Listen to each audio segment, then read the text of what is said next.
दोस्तों, भारत माता की जय, वंदे मातरम। હું મુકેશ વિશ્વકર્મા પંચાલ આપની વચ્ચે દરરોજ નવા મુદ્દા સાથે આવું છું. આજે પણ આવ્યો છું. સૌ પ્રથમ, વિશ્વાસઘાતથી બચવું એ આપણો મૂળ મંત્ર છે. અને સમાચાર શરૂ કરીએ. સૌથી પહેલાં સમાચાર છે કે સાબરમતીમાં ડિસ્ટ્રીબ્યુટર પર દરોડા પાડ્યા છે. ઇન્દોરમાં ઉત્પાદન થતું હતું એવું ગાયના શુદ્ધ ઘીના નામે પામોલીન 1768 કિલો નકલી ઘી જપ્ત કર્યું છે. અને જે રીતે નોવા નામથી વેચાતી બ્રાન્ડના 15 કિલોના ડબ્બા સીઝ કર્યા છે. ચલો, પકડ્યું એ તો સારી બાબત છે, પણ હું કહું છું આ રોજે રોજ જે વસ્તુ પકડાઈ રહી છે તે પબ્લિકમાં કેટલી પહોંચી જતી હશે, આ આપણા માટે સૌથી મોટો ચિંતાનો વિષય છે. બીજા સમાચાર છે, અહીંયા પેલું જે રીતે સરકાર ચાલી રહી છે એના સચિવાલયમાં નકલી અધિકારી બની અને નોકરીની લાલચ આપીને 6 લોકોના 40 લાખ રૂપિયા પડાવી લીધા. આ સરકારમાં આવું બધું બહુ થાય છે કે જે રીતે લૂંટ, માર, ડકેતી, નકલી, આ બધું આટલું બધું કઈ હદે વધી ગયું છે ને, એ આપણા સમજની બહારની વસ્તુ છે. એ ઓછું થવું જોઈએ. જે રીતે રામોલના ટોલ નાકા પાસે ટ્રકમાંથી 600 પેટી દારૂ પકડાયો અને ટ્રક પાર્કિંગમાં પડી હતી. ઘાસના પૂળાની આડમાં દારૂ છુપાવ્યો હતો. હવે હું કહું છું, એ જે ટ્રક હતી એ રાજસ્થાન, મહારાષ્ટ્ર અને એમપી આ 3 બોર્ડર લાગે છે ત્યાંથી, અથવા તો દમણ, એ બોર્ડર પરથી તો પાસ થઈને અંદર આવ્યો ને.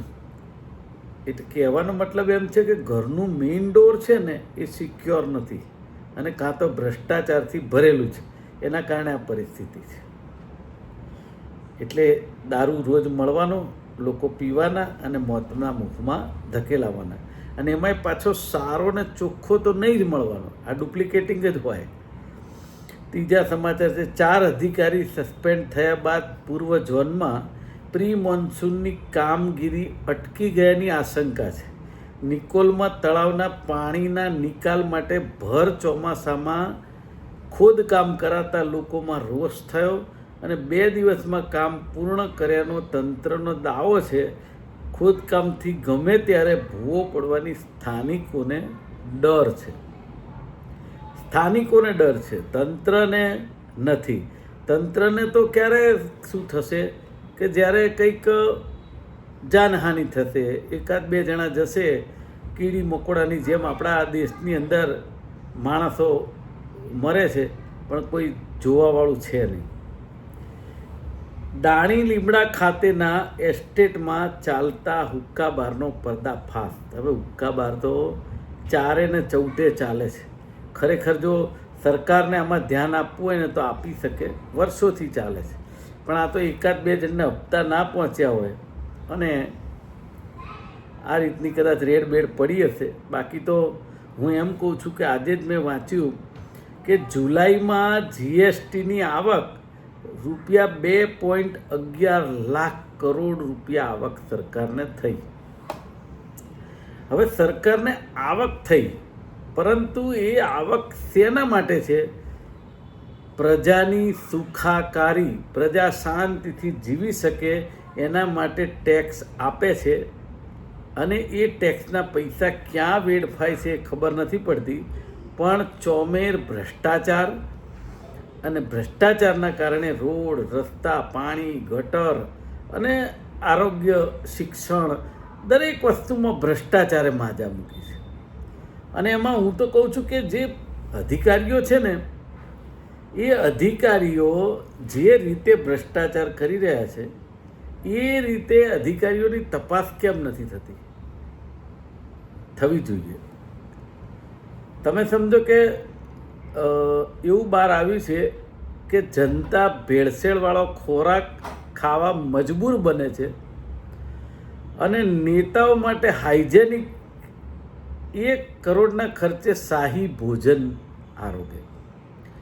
વીઆઈપીને ખરાબ ભોજન અપાય તો પેનલ્ટી, પણ જનતાને ભેળસેળ ખવડાવતા માફિયા સામે અમદાવાદ મ્યુનિસિપલ કોર્પોરેશનથી માંડી અને ગુજરાતની તમામ કોર્પોરેશનો મૌન સેવ્યું છે. પ્રજા પાણીમાં ત્રાહિમામ છે અને નેતાઓ અને અધિકારીઓ 1 કરોડના ખર્ચે શાહી ભોજન આરોગશે. ખરેખર આપણને ઘણીવાર એવું થાય કે સાલું શું આ સરકારમાં ચાલી રહ્યું છે, કંઈ સમજણ જ નથી પડતી. અમદાવાદની અંદર 1/2 ઇંચ વરસાદમાં 50 સ્પોટ પર પાણી ભરાઈ ગયા. 1/2 ઇંચ વરસાદમાં આટલો બધો વરસાદ આવી ગયા પછી, તંત્ર જાગ્યા પછી ની આ વાત છે. આજની 2 ઓગસ્ટની 22 ભૂવા પડ્યા. હવે મને એમ થાય છે કેટલી સોસાયટીઓ તો આજે પણ પાણીમાં ગરકાવ છે. એમાં બોપલ હોય, શેલા હોય, ઘુમા હોય કે નિકોલનો વિસ્તાર હોય, કેટલી સોસાયટીઓ હજી પણ પાણીમાં ગરકાવ છે. એટલે કહેવાનો મતલબ એવો છે કે અહીંયા વાડ ચીભડા ગળે છે. અમદાવાદના સાયન્સ સિટી વિસ્તારમાં A અને N ટ્રાફિકની સ્ટેશનની સીમા વચ્ચે ટ્રાફિક નિયમન ઠપ થઈ જાય છે. ગેરકાયદે પાર્કિંગ રાજથી રહીશો ત્રસ્ત છે. તમે જુઓ કે રોડ મોટા હોય પણ એની ઉપર બનાવેલા કોમ્પ્લેક્સમાં જે આવતા હોય વિઝિટર્સ, એ અડધા ઉપર રોડ ઉપર પાર્કિંગ કરી દે અને ટ્રાફિક પોલીસનું કે કોઈનું કંઈ ધ્યાન ના હોય, આપણે ફોન કરવો પડે. આવું કેવું? એટલે કાં તો પછી પોલીસ સ્ટાફની ભરતી પ્રક્રિયામાં પ્રોબ્લેમ છે અને કાં પછી પોલીસે પૂરતી કામગીરી કરવી નથી, એની ઈચ્છા શક્તિનો અભાવ છે. બાકી તો હું એવું માનું છું કે શેના માટે આવું બને? આપણે જો આટલા બધા રૂપિયાથી લોકો ટેક્સ ભરતા હોય તો. અમદાવાદ ગાંધીનગર કાંસ ટીપીમાં સમાયા, વરસાદ વિકાસમાં અટવાયો અને વિનાશ વેરાયો. બ્રિટિશ પ્લાનિંગના કંટુરથી તગડો પગાર લેનારા અપસચન જોજનો દૂર છે. કોર્પોરેશન અર્બન ઓથોરિટીએ નોટિફાઈડ કાંસ નજરઅંદાજ કરતા નવા વિસ્તારો પાણીમાં ડૂબ્યા છે. આ વાત કરી રહ્યા છીએ આપણે ગાંધીનગરની. શહેર વિકસતા કાંસ સ્ટ્રોમ વોટર ડ્રેન થાય છે અને પછી ગાયબ થઈ જાય છે. મારું એવું કહેવું છે કે ટાઉન પ્લાનિંગ જે સ્કીમોના રસ્તા ગટરની જેમ વરસાદી સ્ટ્રોમ ડ્રેનેજ માટે રિઝર્વેશન અનિવાર્ય છે. ગુજરાતમાં જળ સંપત્તિ વિભાગ હેઠળ કાંસ પ્રભાગ બંધ વર્ષ 1970 પછી નોટિફાઈ થયું નથી.